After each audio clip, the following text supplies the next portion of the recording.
fucking delicious. Talk to me, girl. Talk to me, baby. I'm knowing up from here, sweet, sweet baby. Whoa, let's move our minds and go fucking crazy. Ay, ay, ay, ay, ay, keep on hoping we'll be caved by the ocean. Walk for me, baby. I'll be Beauty, you'll be Naomi. Whoa, let's lose our minds and go fucking crazy. That's right. Ay, ay, ay, ay, ay, keep on hoping we'll be caved by the ocean.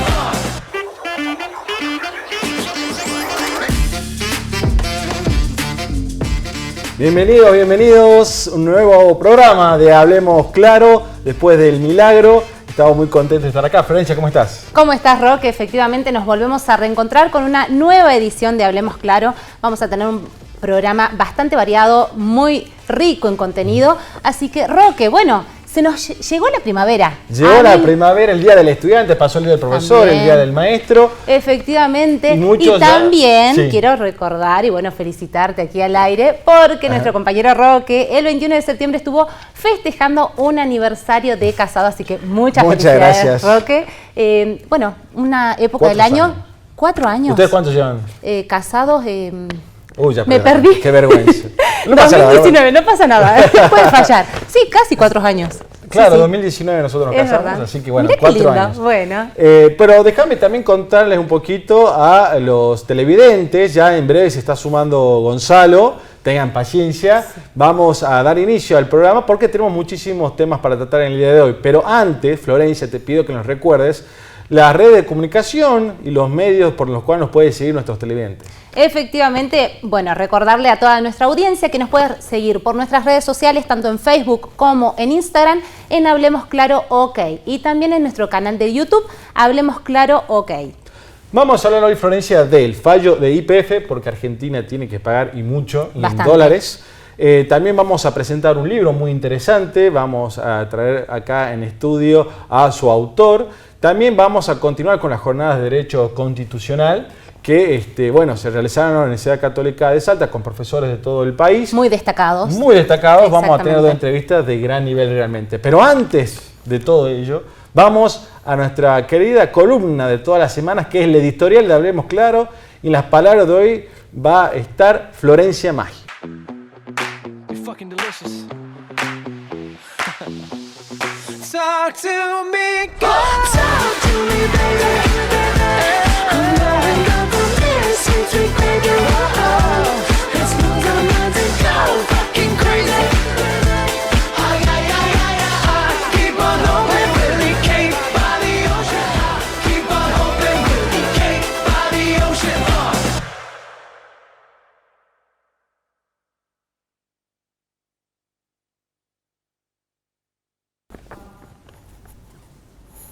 Continuamos con más Hablemos Claro, Derecho y Actualidad. Y es momento de una nueva editorial. En el día de la fecha, la denominada Las mujeres y el derecho, un ejemplo de resiliencia, en la cual abordaremos la importancia de la igualdad de género en el sistema legal y cómo ha ido evolucionando a lo largo de la historia. Es importante tener en cuenta que las mujeres han desempeñado un rol muy importante en la configuración de nuestras leyes y normas. Desde las sufragistas que han luchado por el derecho de voto de las mujeres, como así también a las mujeres que hoy lideran importantes roles en el mundo. En primer lugar, debemos recordar que durante el siglo XIX y principios del siglo XX, la sociedad empezó a hacer campaña para que se reconozca y a favor del voto de las mujeres. Fue en 1893 cuando Nueva Zelanda se convirtió en el primer país en conceder el voto femenino. Esta lucha ha ido creciendo, este movimiento ha ido creciendo hasta difundirse a nivel nacional y mundial. Y gracias a esos esfuerzos de todas las personas que han actuado en forma activa en esta lucha, es que el derecho de las mujeres al voto es un derecho consagrado internacionalmente y es reconocido por la Convención sobre la Eliminación de todas las formas de discriminación contra la mujer. No obstante, y pese a estos avances y grandes logros conseguidos por las mujeres, en muchos lugares de todo el mundo les es aún difícil ejercer este derecho. Tenemos el claro ejemplo de Siria, donde las mujeres se ven privadas de ejercer este derecho, donde no tienen una actividad en la vida política, no pueden votar, no pueden ir a las urnas y elegir a sus representantes. Tampoco tienen el derecho en el proceso de paz en curso. Otro claro ejemplo es el de Pakistán, en donde aunque el voto de las mujeres es un derecho consagrado constitucionalmente, en algunas zonas las mujeres tienen prohibido votar en la práctica, en razón que las figuras poderosas de sus comunidades usan costumbres locales patriarcales para impedirles acudir a las urnas. No debemos olvidar la incansable lucha de las mujeres para que se reconozcan nuestros derechos. La mujer es un claro ejemplo de resiliencia. Digo esto porque durante toda la historia la mujer se ha visto limitada únicamente al rol de la crianza de los hijos y de los quehaceres y las labores del hogar. Hoy en día, aunque sigue siendo considerada el mayor soporte del hogar, su rol en la sociedad le ha permitido descubrirse en ámbitos antes desconocidos y revelar capacidades en ámbitos laborales y sociales. Las mujeres nos hemos demostrado a nosotras mismas y al mundo nuestra capacidad y nuestra competencia en áreas que antes eran dominadas únicamente por los hombres. Sin embargo, aún enfrentamos desafíos en la búsqueda de la igualdad en el acceso a la justicia y de la representación legal. Por ello es fundamental que sigamos trabajando para eliminar cualquier tipo de discriminación y de desigualdad de género. Todo esto no solo beneficia a las mujeres, sino también a la sociedad en general, porque contribuye a la construcción de un futuro sustentable. Según la ONU, la igualdad de género y el empoderamiento de las mujeres y niñas no es solo un objetivo en sí mismo, sino la clave para el desarrollo sustentable, el crecimiento económico, el desarrollo sostenible, la paz y la seguridad mundial. Las investigaciones así lo corroboran. Cuando se respetan y se toman en serio los derechos de las mujeres, la sociedad es mejor para todas las personas. El Pacto Mundial de las Naciones Unidas, en alianza con ONU Mujeres del 2010, elaboró un documento con 7 principios para el empoderamiento de las mujeres, entre los cuales se deben destacar la equidad de remuneración, la equidad de oportunidades laborales, la licencia parental remunerada, la tolerancia cero al acoso sexual, entre otros. Es fundamental resaltar que vamos a tener una sociedad libre e igualitaria hasta que todas las personas sean libres e iguales. Hasta que las mujeres disfruten de los mismos derechos de los hombres, esta desigualdad es un problema de todas las personas. Por ello te invito a que desde el lugar en que te encuentres dentro de la sociedad, respetes y hagas respetar los derechos de las niñas y mujeres que te rodean.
Seguimos en Hablemos Claro, bueno, para presentar al primer entrevistado en la jornada de hoy, porque vamos a hablar de un tema muy importante que hace una semana, que es noticia nacional, pero en realidad es un tema que se viene desarrollando desde marzo prácticamente de este año, porque hablamos que allá por el año 2012 la República Argentina realizó la expropiación de YPF y en base a esa expropiación que la justicia posteriormente consideró irregular, hoy en día en la justicia norteamericana, en esta semana, la jueza Loretta Preska ha fijado lo que es la indemnización que deberá pagar el Estado argentino, que asciende a una suma de 16.100 millones de dólares.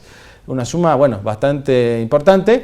Y no hacemos la pregunta si es dólar blue o dólar oficial, ahí hay que pagar verde sobre verde, y para ello, bueno, para explicarnos un poco por qué tenemos que pagar esto, qué fue lo que sucedió y por qué se fijó este monto, está con nosotros un especialista en la materia, es docente, es un abogado prestigioso, conoce temas de ambiente, de producción, de energía, está con nosotros el doctor Darío Arias. ¿Cómo estás, Darío? Muchas gracias por estar con nosotros. Muchas gracias, muy bien, saludo a la audiencia también. Muchas gracias, Darío. Faltó decir, es un amigo de la casa también. Un amigo de la casa. Exactamente. Exacto. Un tema que venimos desarrollando hace tiempo. Con Darío hemos abarcado este tema, ¿verdad? Así es. Efectivamente, porque es un tema que nos abarca a todos los argentinos. Es importante para todos los argentinos tener en cuenta qué significa este fallo de la jueza norteamericana en contra de la Argentina. Más de 16.000 millones de dólares, doctor. ¿Qué es lo que engloba este fallo? Bueno, efectivamente lo habíamos anticipado a mitad de año en este mismo programa, Sí. donde se estimaba, primero, que íbamos a perder, segundo, que la base eran de 5.000 millones de dólares, el Estado argentino aspiraba que fuera alrededor de 8.000 y nosotros en ese momento ya habíamos dicho que iba a ser bastante más, porque hay que considerar no solamente capital, que la base eran 5.000 millones en 2012.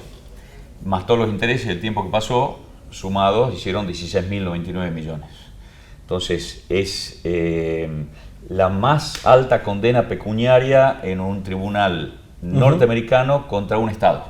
Tenemos otro récord. Sí, Sí. no, realmente es Siempre alarmante. dando Sobre la tecla. Los Sí, anteriores habían sido contra empresas. Exxon Valdez por el derrame de petróleo, la explosión de la plataforma Deepwater Horizon en el Golfo de México, contra las tabacaleras, las class actions que habían sido, sí, algunas muy abultadas, pero esta es la primera vez y el más alto fallo o pena, como decía, pecuniaria, Sí. contra un Estado.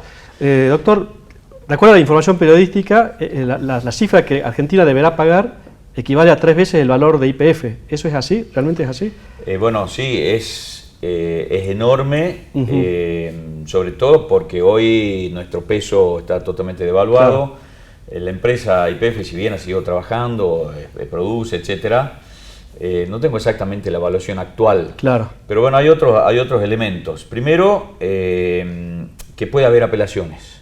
O sea, Ajá. si bien el fallo está firme en primera instancia en el distrito Sí. de Manhattan, pueden haber apelaciones en Cámara de Apelaciones y hasta la Corte Suprema de Justicia de Estados Unidos, pero las posibilidades de reversión o de cambio del fallo son ínfimas, de acuerdo a los especialistas y conocedores de la justicia norteamericana. Otra cuestión es que debe ejecutarse. Claro. Claro. O sea, una cosa es que hayamos sido condenados como Estado argentino y otra es que pueda cobrarse. Claro. Y hay una serie de bemoles por la intangibilidad de algunos bienes soberanos y el sometimiento del Estado a la jurisdicción y la afectación de algunos bienes. Acordemos, ¿no?, por ejemplo, el embargo que hubo de la fragata Sí. Libertad, también por una deuda soberana. También que puede llevar mucho tiempo. Claro. Claro. Por último, que esto va a abrir seguramente, si queda firme y se es confirmado el fallo, etapas de negociación. Claro, eso iba a preguntar si es posible, a pesar del fallo, a pesar de una contienda que empezó en el 2015, estamos en el 2023, si existe esa posibilidad Sí. de sentarse a conciliar y decir, bueno, veamos. Se sabe siempre que fallos de esta magnitud, tan abultados, generalmente puede pasar lo que le llaman haircuts en la jerga financiera, que son cortes o recortes o disminuciones. O sea, Sí. bueno, me debes 16.100 millones. Sí. ¿Cómo hacemos? Claro. Bueno, le podemos ¿Qué me pagar con ofreces? LELIC, Pero ¿no? Le pongo el con dulce de bonos. leche. Pero ya nos sentamos en la con mesa de Messi. negociación ya Tenemos ahí para ofrecer. sin el poder de negociación, digamos, no lo tenemos. Claro, y otra cosa es que quien va a tener que sentarse a discutir esto es el próximo gobierno. Claro. Claro, El efectivamente. de hoy está, bueno, Sí, está de en salida. retirada, sí. Y lamentablemente lo que debería pasar es que quienes tomaron estas decisiones que nos llevaron a esta situación deberían no estar sentados en el banquillo de los acusados por las decisiones políticas y legales que se tomaron en ese momento y que nos llevaron a esta... Eso es importante. Hay una responsabilidad personal. Por ejemplo, la Constitución de Salta prevé Sí. que tanto Artículo incluso 5. los El artículo jueces 5, efectivamente. como los funcionarios públicos que, bueno, en su accionar cometan algún perjuicio son responsables personalmente con su patrimonio. propio Y en patrimonio. un sistema republicano la responsabilidad es uno de los principios básicos, ¿verdad?, en la que se asienta en nuestro sistema justamente, ¿no? El Los servicio- funcionarios son el- responsables. Exactamente, deberían ser responsables y por lo menos debería intentarse Sí. el de perseguir responsablemente o perseguir la responsabilidad de estos funcionarios que tomaron estas decisiones y legisladores que votaron también la decisión. Claro. De parte de los fondos propietarios de estos derechos, porque lo que pasó es que estos fondos llamados buitres compraron derechos contra el Estado argentino de las empresas que habían sido despojadas e invirtieron, por ejemplo, 60 millones de dólares en todo este proceso. Claro. Entonces, porque hay que poner abogados a trabajar, Claro. abogados de $400 la hora. Bastante abultado. Sí. Estamos cerca, está en ¿no? Salta. Sí, sí, sí. Entonces, Por ahí. seguramente, bueno, y dicen que ya hay un gran equipo de estos mismos fondos, un gran equipo de gente que se llaman los recuperadores, Ajá. que están en este momento viendo, bueno, ¿qué vamos a hacer con esto? Como ustedes decían, Sí, sí. nos deben 16.000 millones. Bueno, ¿cómo hacemos? No hay plata. En este momento las reservas del Banco Central son negativas. ¿Qué es posible pagar? Sí, pero como digo, puede llevar tiempo, hay que hacer planes de pago, hay que hacer pedidos de quita, hay que financiarlo de alguna forma y tiene que haber voluntad de pago, porque si no vamos a volver a ser los parias Claro, en el sistema. financieros en el sistema internacional. Claro. Ahora, sí, Sí. perdón, Florencia, un poco los antecedentes, ¿no?, de este caso. Porque estamos viendo un poco las noticias, un poco la parte jurídica, y bueno, están los famosos OPA, ¿no?, que era la oferta pública que tenía que hacerse antes de adquirir, porque la República Argentina quiere adquirir el 51% y tiene que hacer una oferta pública al resto de los accionistas. Y esto no lo hizo, y según, algo curioso, ¿no?, porque según Kichilov, hay que ser muy, en palabras de él, tarado para hacer esto, y bueno, en Salta le decimos OPA, ¿no? Sí, A los sí, tarados, sí, mira la exacto, coincidencia, justo la y como decía el Cuchi, por pasarse vivo quedamos como OPA. Sí. Sí, lo habíamos comentado en el programa anterior. Si Sí. miran la grabación que estuve repasando, habíamos explicado que dos cosas se quejan. Primero, que un juez norteamericano no tiene por qué dictar fallos relativos a una empresa argentina. Y segundo, esta cuestión. La primera es que, como YPF cotiza en la Bolsa de New York, es competente este tipo de tribunales en el circuito de Manhattan. Segundo, que no se cumplió lo que el estatuto propio de la empresa mencionaba, qué pasaba cuando debía hacerse adquisición de acciones. Sí. Y tercero, lamentablemente esto está intrincadamente vinculado a cuestiones políticas. Claro. Claro. Acá se prevaleció la cuestión ideológica de decir, bueno, yo soy soberano, hago lo que quiero, Sí. además que entre paréntesis se beneficiaron amigos.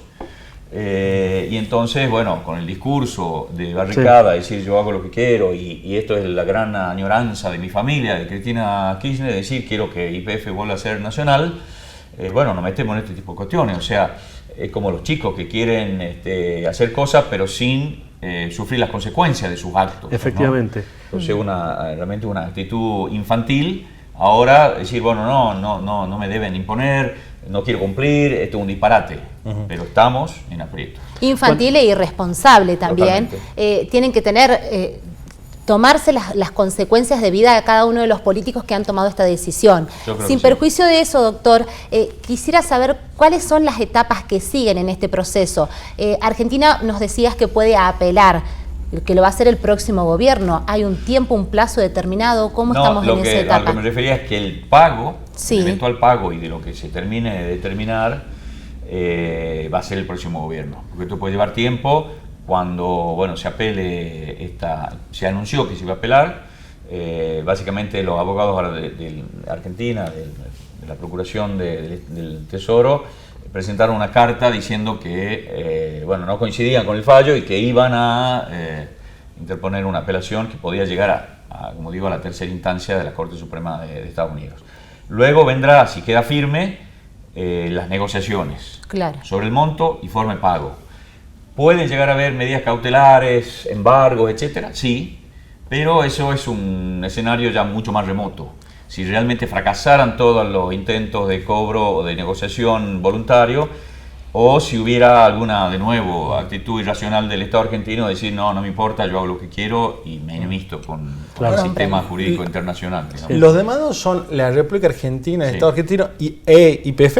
No, YPF no. es el Estado argentino. O sea, no correría el riesgo, digamos, No. lo La que empresa. todos están viendo es que es vaca muerta. Claro. No, al contrario. 16 mil millones de dólares para Argentina no debiera ser un problema si fuéramos un país normal, digamos, ¿no? Claro.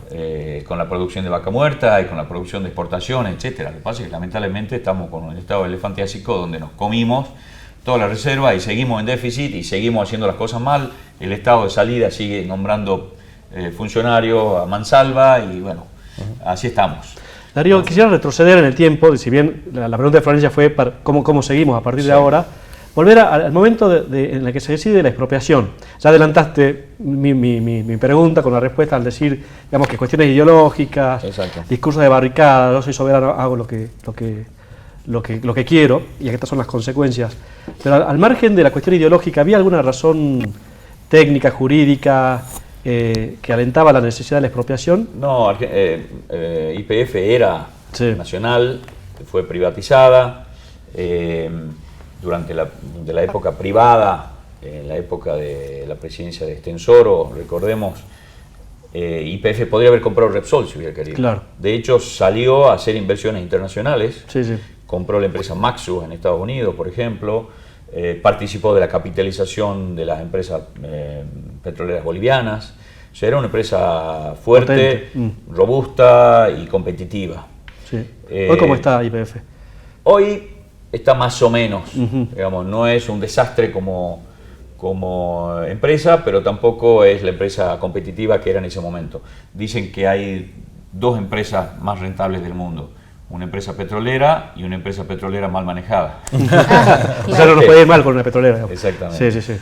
Pero creo que hay buenas perspectivas y, Sí. y espero que con las próximas elecciones retomemos el rumbo a la racionalidad Sí.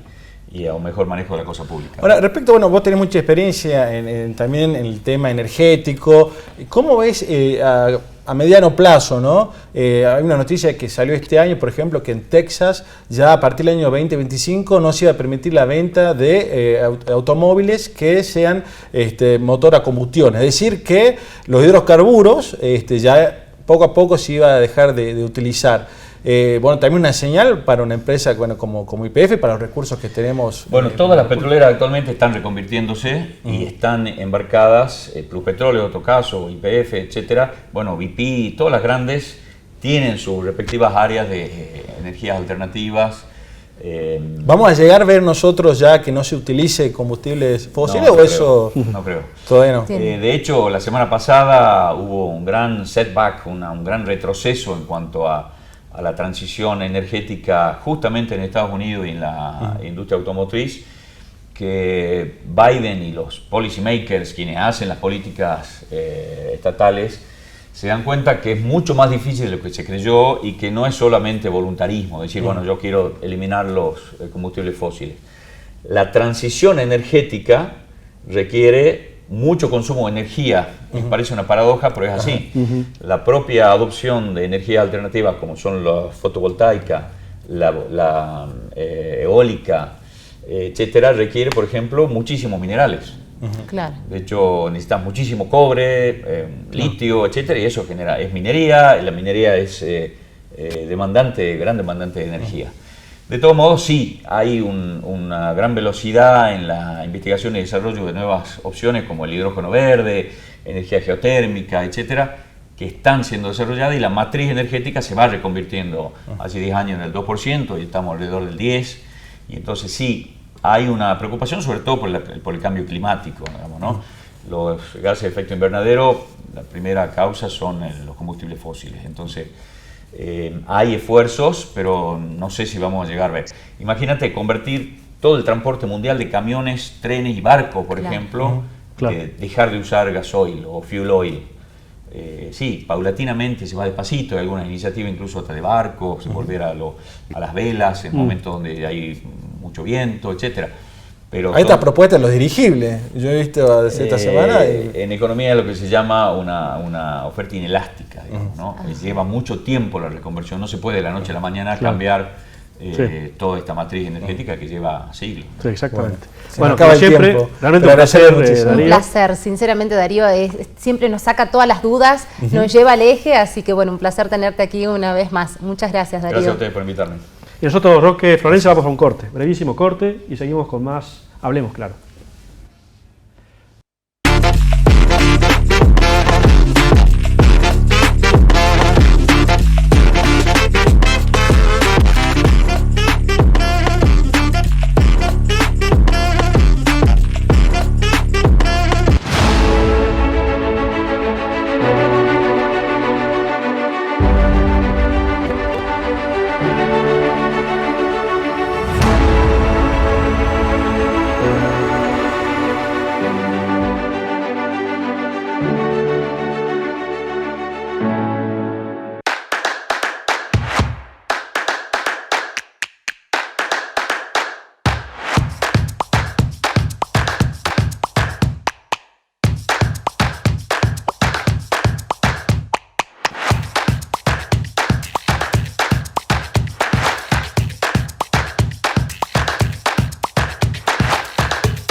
Seguimos en Hablemos Claro y la verdad que es un placer para nosotros dar la bienvenida, en primer lugar, a un gran amigo, Juan Abuerma Salazar, escritor, poeta, psicólogo, y también en la ocasión porque vamos a presentar la reedición de una novela que se llama El Proyecto 72.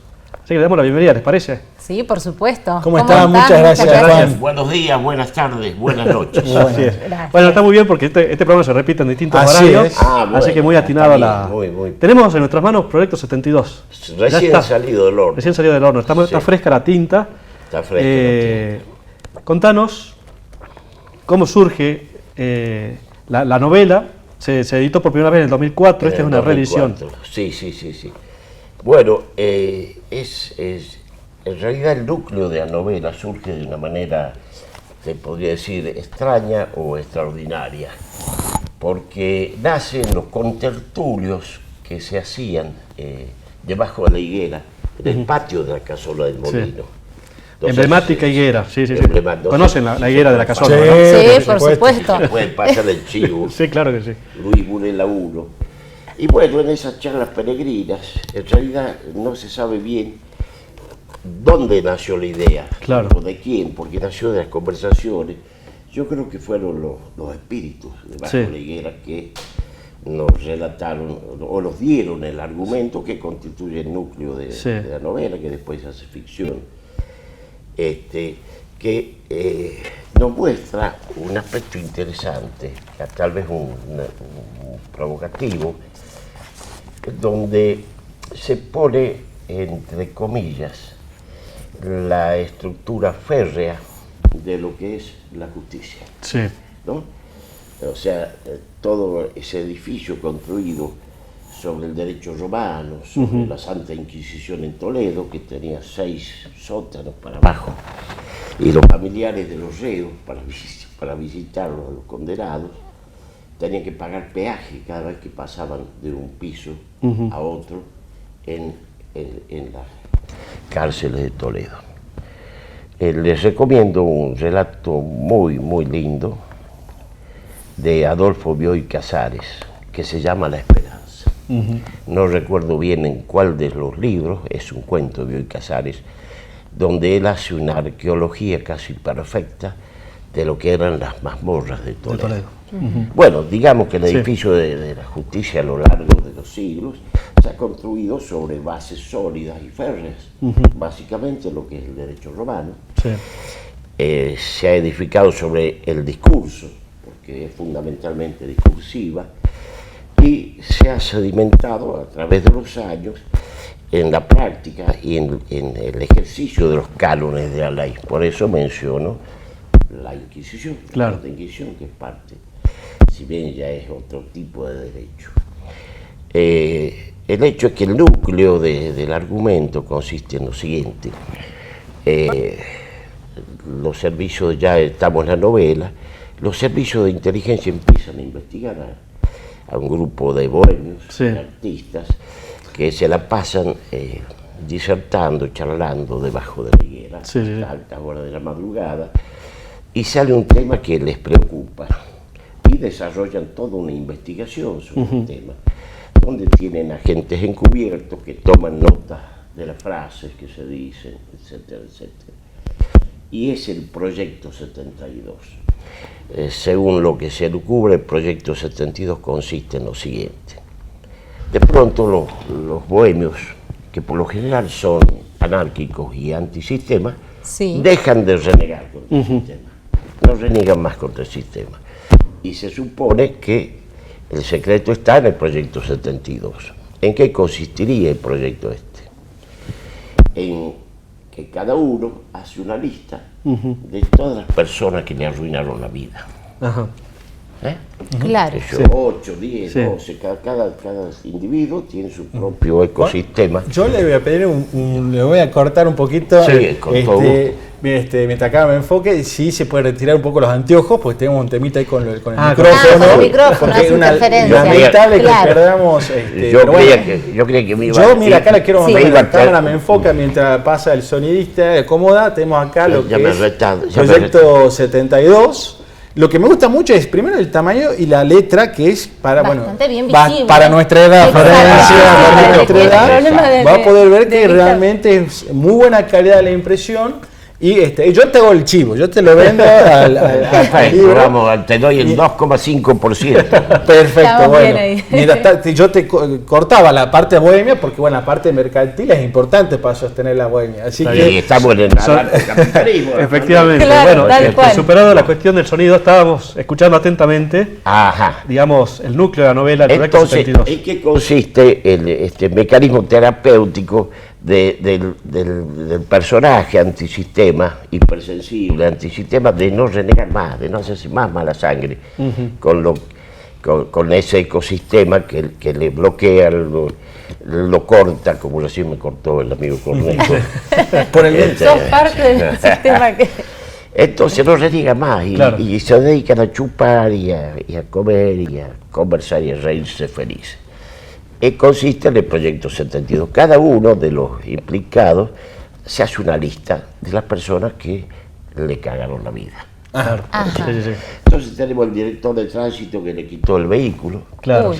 La profesora de química de tercer año que lo aplazaba repetidas veces. Claro,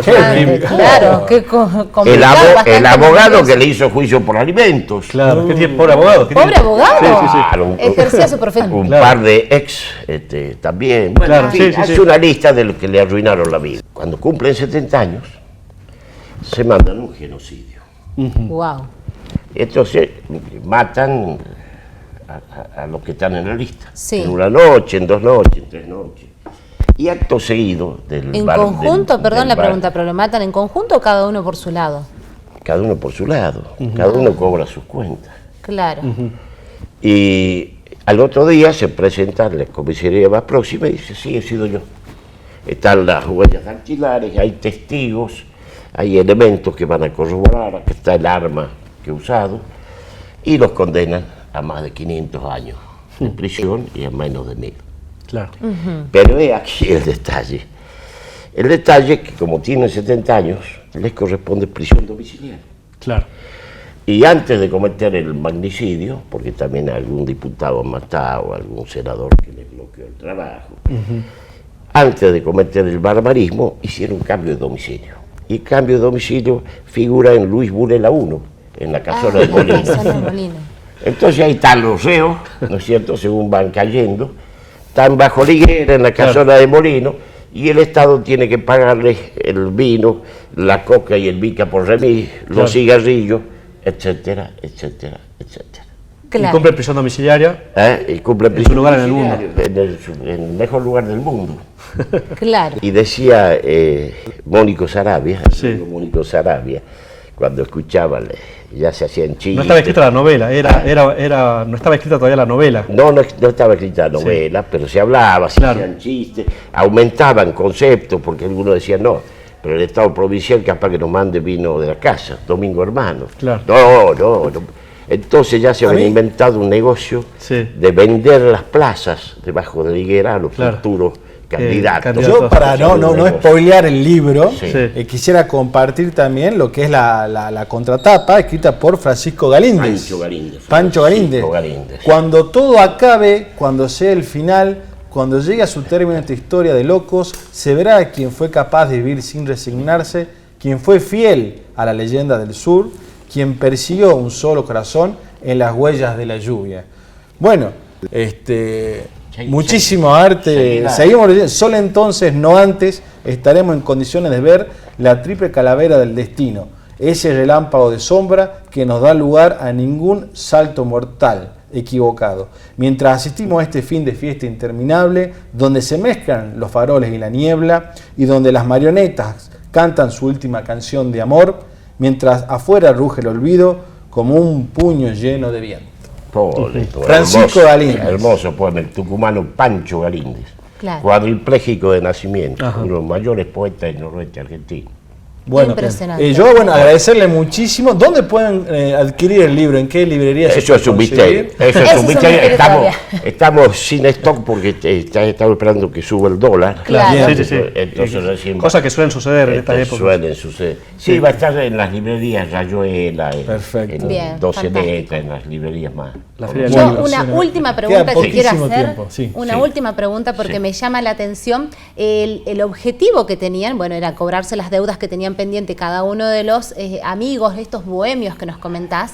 Sin perjuicio de eso, quiero saber, fijan domicilio previo a cometer todos Claro. esos delitos en la casola del Molino. Sí. ¿El objetivo era saldar esas cuentas pendientes o tener una prisión domiciliaria en la casola? En ese orden. Buena En pregunta. ese orden. En ese orden. ese orden. Ah, No hacemos apología del delito. No, ¿verdad? pero no, eso no, me quedé- Hay varios Exacto. fiscales Sí, que me intenta quisieran hacer. hacer apología del delito, los tengo bien marcados. Tengo una no, por favor. Esto quiero agregar lo de Mónico Sarabia. Decía, Solé, cuando escuchaba los comentarios, decía,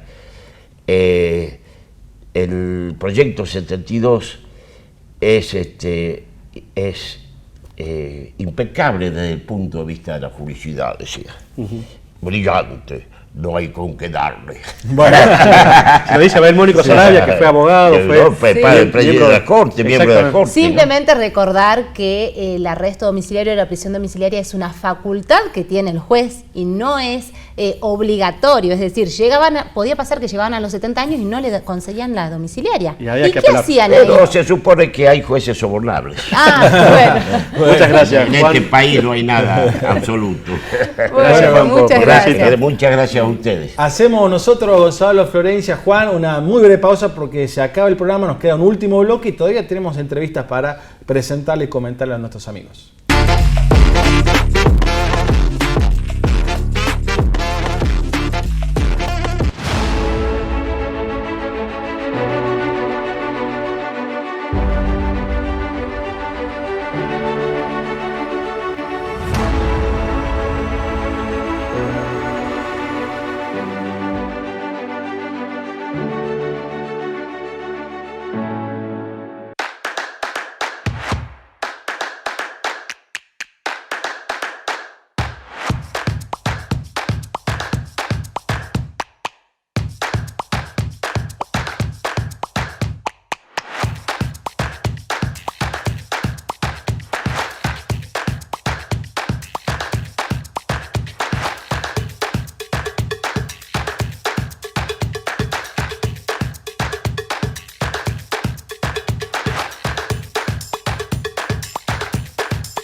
profesor, hablemos un poquito de calidad institucional, ¿no? Justamente dos temas, dos palabras, dos términos poco utilizados y en conjunto mucho menos, al menos en el último tiempo en nuestra República Argentina.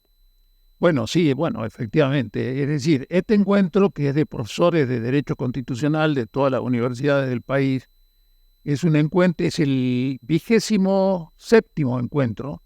Es decir, son más de 50 años que se vienen repitiendo estos encuentros, que son bianuales en realidad, pero es la primera vez que se realizan en Salta. Así que están profesores de todas las universidades del país. El tema sobre el cual me ha tocado a mí exponer es sobre la importancia de la calidad institucional, es decir, de una cultura de respeto y de cumplimiento de la Constitución y de la ley. Este es un año muy especial porque se cumplen 40 años desde el restablecimiento de las instituciones de la Constitución. Entonces, es un momento también propicio para el balance. Y si uno quiere enumerar los elementos positivos, bueno, hoy la inmensa mayoría de la sociedad argentina tienen claro que no tenemos otra forma posible para gobernarnos en paz que la de las instituciones de la Constitución. No hay espacio para aventuras que sean extrañas al texto constitucional. Otro gran logro es que hoy tenemos una gran cantidad de derechos, porque la reforma de 1994 incorporó al texto constitucional un capítulo sobre nuevos derechos y garantías, el derecho al medio ambiente, el derecho del consumidor y usuarios, etc. Y además se le ha dado jerarquía constitucional a los principales tratados de derechos humanos. Pero también hay que reconocer que luego de estos 40 años hay un gran fracaso en el terreno económico y social. Hace 40 años teníamos un 16% de pobreza y hoy tenemos un 43%, es decir, hay un deterioro significativo en la situación económica y social. Ahora, yo le consulto, porque calidad institucional en cuanto a las instituciones, pero también, bueno, quienes las encarnan. Y usted además como profesor, como académico, también, bueno, tuvo representación política y puede contarnos también desde adentro, hoy ya con el paso de los años, ¿cuál es su reflexión respecto a la clase dirigente actual? Bueno, acá hay una situación relacionándola con la Constitución y con la calidad institucional, de falta de cumplimiento de las disposiciones constitucionales. Por ejemplo, vamos a un ejemplo concreto. La Constitución, artículo 75, inciso 19, luego de la reforma de 1994, ¿qué dice respecto de la moneda? Dice que los poderes públicos tienen como misión defender el valor de la moneda. Y estamos en medio de un proceso inflacionario que deteriora el salario y los ingresos de millones de personas. ¿Por qué? Porque creemos que se puede emitir indefinidamente moneda como si fuera una fuente de generación de riqueza. Y en realidad lo que estamos haciendo es licuar los ingresos de millones de personas que viven de un salario. Es decir, estamos incumpliendo la Constitución. Acá los constituyentes del 94, ¿por qué insertaron ese mandato en la Constitución? Porque ya venían de una experiencia histórica, que fue, por ejemplo, la hiperinflación del 1975 o de 1989. Es decir, ¿qué es lo que dice la Constitución? Hay que tener equilibrio en las cuentas públicas. Talk to me, go. Talk to me, baby. The ocean. Un placer inmenso estar acá con la doctora María Angélica Geli, una de las grandes constitucionalistas, que nos ha dejado una obra que es materia de consulta diaria para quienes enseñamos Derecho, para los estudiantes y para la vida en general, ¿no? de la profesión, como es su Constitución comentada. Bienvenida a Salta, doctora. Muchas gracias, es un placer. Me gusta muchísimo esta provincia. He venido muchas veces en plan de turismo, la verdad sea dicha, para conocerla, ¿no? Pero este momento también es muy grato. Compartir con tantas personas que tienen preocupación por el país hace muy feliz, ¿no? Decir, bueno, no todo está perdido, siempre tenemos la posibilidad de mejorar nuestras instituciones, así que muy feliz de estar en Salta. ¿Qué balance hace de lo que se va disertando en los paneles? Bueno, hay preocupaciones constantes que es la cuestión de la anomia, de que los argentinos no conocemos la Constitución, no la respetamos. ¿Cuál es su balance? Lo interesante, siempre digo que la ventaja comparativa de la democracia es que hace visibles los problemas. Salen, se ponen a la luz del día y cuando uno empieza a mirar los problemas es un principio para solucionarlos. Es cierto, hoy hemos hecho en los distintos paneles una descripción bastante descarnada de las penurias de nuestra institucionalidad, pero siempre con la mira puesta en que podemos hacerlo mejor y que la Constitución que tenemos es una buena Constitución. Me decía recién su colega antes de que empezáramos a dialogar que a veces las personas dicen, bueno, el derecho es una cosa muy lejana. No, con el derecho nos topamos todos los días. Cuando compramos un caramelo en el kiosco, hacemos un contrato. Cuando nos vamos de vacaciones y queremos ir a un hotel, cuando alquilamos una vivienda, en fin. Así que a todas las personas, con más recursos, con menos recursos, en algún momento los toca el derecho. Bueno, cuando tienen una familia y anotan a sus hijos, ¿no? Así que, bueno, esto de que podamos entender todos de que el derecho es un método para resolver nuestros conflictos pacíficamente. Y si pudiéramos lograr eso, que es lo que decíamos hoy en los paneles, sería muy bueno, ¿no?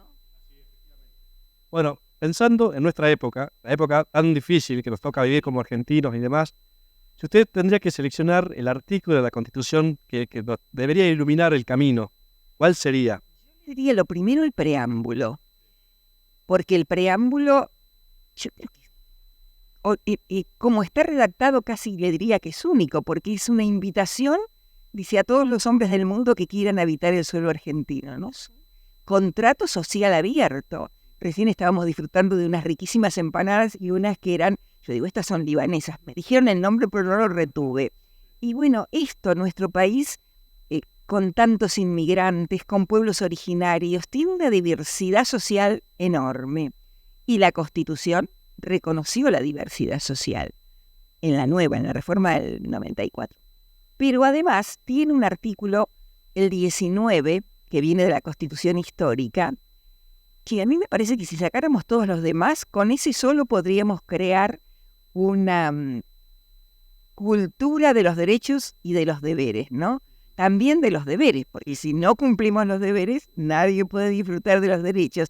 El 19 dice que las acciones privadas de los hombres que de ningún modo ofendan el orden y la moral públicas están reservadas o causen daño a tercero, están reservadas a Dios y exenta a la autoridad de las magistradas. Es decir, que somos libres y el límite está en el orden, en la moral pública y en el daño a tercero. No tenemos derechos para causar daño a los demás. Si nosotros viéramos esa norma, muchas de las cosas que hacemos, de los reclamos que formulamos a las autoridades, que está garantizado en la Constitución, quizá las haríamos de otra forma, ¿no? Porque pensaríamos también en el prójimo, que no es más que el próximo, el que está al lado de nosotros. Así que yo le diría el preámbulo y el artículo 19. Y el primero, que es el que hace la forma de gobierno, republicana, representativa y federal. Talk to me, girl. Talk to me, baby. The ocean heart. Y llegamos ya casi al final de nuestro programa, Roque, Gonzalo, y queremos presentar a nuestra audiencia un nuevo segmento en Hablemos Claro, Derecho y Actualidad, que es el noticiero jurídico, que también vamos a hablar de actualidad, le comentamos a nuestra audiencia, es un segmento donde vamos a hablar de las noticias más relevantes de la semana. Tenemos que intercambiar aquí entre nosotros para poner en conocimiento a nuestra audiencia las noticias más relevantes en el ámbito jurídico y en la actualidad. El derecho es constante, el mutatis mutandi, ¿no? Sí, que continúa totalmente. cambiando y evolucionando. Exactamente. Sí, a mí, bueno, una de las noticias que me causó bastante asombro fue el atentado sufrido por una fiscal en la provincia de Mendoza, en plena sala de juicio, donde se iba a realizar las audiencias de debate.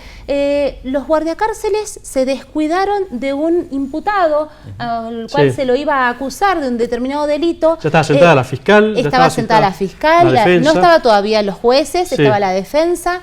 Me pareció sumamente irresponsable, desprolijo.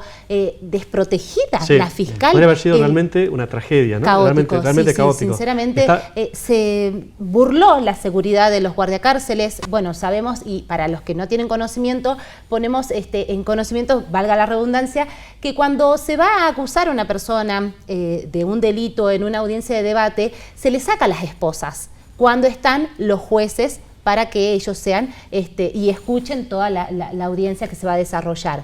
Este detenido burló la seguridad de los guardiacárceles que les dieron la espalda y salió disparado a atacar a la fiscal. Imagínense, o sea, yo me pongo en el lugar de esta fiscal, el estado de vulnerabilidad en el que se encontró, desprotegida totalmente en su ámbito de trabajo, donde supuestamente ella tiene que estar segura. Y no, fue sinceramente un absurdo, violentando la integridad física y hasta moral de esta fiscal. Bueno, se conoció el video, porque Sí. después se pasó el video completo de la secuencia, realmente es impresionante. Y en estos días, en una conversación que tuve con una funcionaria judicial Ajá. de un juzgado de familia, antes de que suceda todo esto, Claro. ella me comentaba a veces el temor que sienten los que trabajan en los juzgados, porque no saben qué puede pasar con las personas que entran y reciben, porque se manejan situaciones sabes de mucha, qué tiene mucha en sensibilidad, el bolsillo. de nervios y demás, y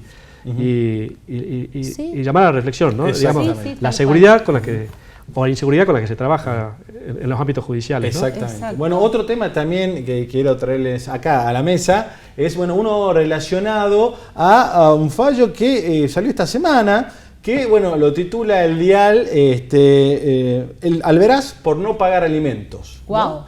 Un juzgado de paz ordenó que inscriba en la central de deudores del Banco Central de la República Argentina a un alimentante moroso y en la categoría de máximo riesgo crediticio por no pagar las cuotas de alimentos, y además le sacó la licencia de conducir, que es algo realmente importante y valorable, porque recordemos que tenemos el artículo 553 del Código Civil y Comercial de la Nación, que admite la adopción de medidas razonables para asegurar la eficacia de la sentencia.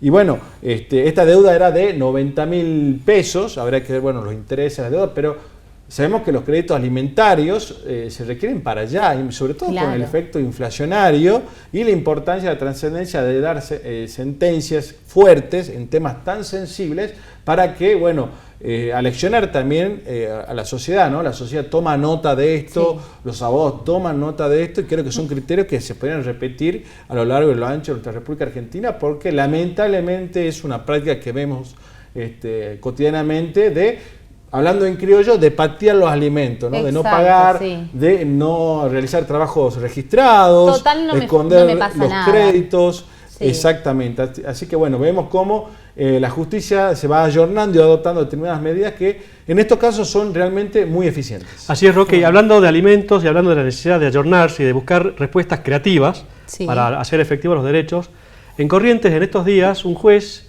ordenó que la cuota alimentaria que se ordenó fijar contra el alimentante, que es un porcentaje de un salario mínimo vital y móvil, se le cobra a través de la factura de luz. Ah, es decir, mira vos. en la factura de luz, uno de los cargos que va a tener que pagar es la cuota alimentaria, y el juez explica, hemos agotado todas las instancias y demás, y por eso el recurso a la creatividad, decir, a través de la factura de luz, va a tener que pagar luz, porque vive y demás, y un porcentaje es un cargo que corresponde a los alimentos.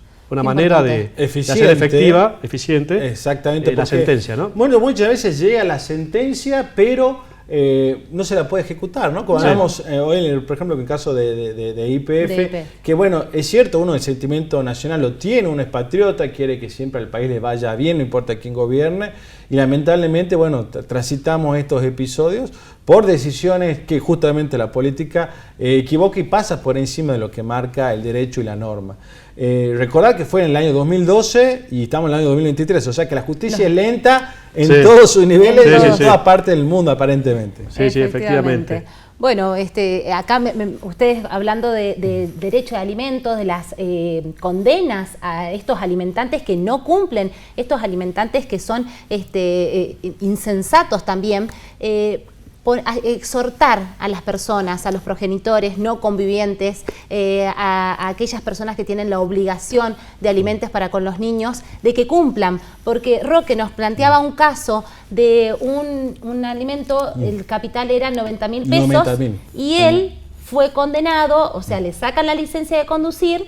Imagínate lo caro que le cuesta. Claro. Entonces, por no querer pagar, por el capricho muchas veces y por creer que me pasa en la práctica, ¿no? En la profesión, de que dicen, no, si ella tiene, que ella le pague. Ella Claro. quiere los alimentos para sus gastos, porque el nene, yo le compro zapatillas, al nene yo le compro la cuota, le pago la cuota del colegio y ella quiere ese dinero para sus gastos. Y no, pensar de que cuando se reclaman alimentos es para los niños, para sus propios hijos, no es para otra persona más que sus propios hijos. Sí, sí, Así es. efectivamente. Entonces.